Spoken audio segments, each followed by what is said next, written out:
mbokki taalibe yi mu ne sëriñ bi mi ngi dellu di santaat mu ne bis bii nga xam ne dañ cee fekkoon daaw fekkaat na ci ren mu ne ñi ngi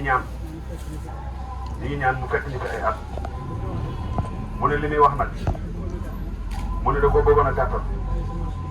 mu ne tabaay rakkam ji mu àggaleel ko sëriñ bi nee na mi ngi nuyu ñëpp di soññi ñëpp nag mu ne si lii ñu jóge ak liñ jëm mu ne ndax kat mu ne ndax wàllu Baay Faal kat amul am noppalu mu ne dañoo jóge si lii jëm si leneen rek day doon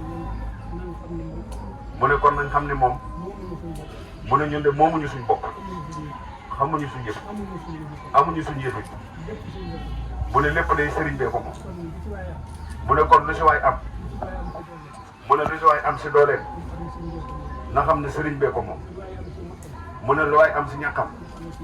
na xam ne sëriñ bee ko moom mu ne loolu lay nañ ko gànnaayoo sëriñ bi nee na mi ngi maase di nuyu mbokki taalibe bi yëpp nag mu ne nga xam ne lii ñu jógee ak liñ jëm mu ne luñ si def rek mu ne ñoom dañoo tax mu ne ndax day ñoom dañ mënuñu dara mu ne ñu di yéen a man mu ne kon day ñu ngi leen di ñaanal ngeen man ba di leen manal ngeen mën jële ngeen jëf xam kon mu mel ne mën nañu dox seen Cheikh Fall Mbawar mu eggalee kàddu yi.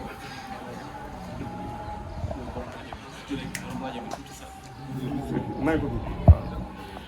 alhamdulilah.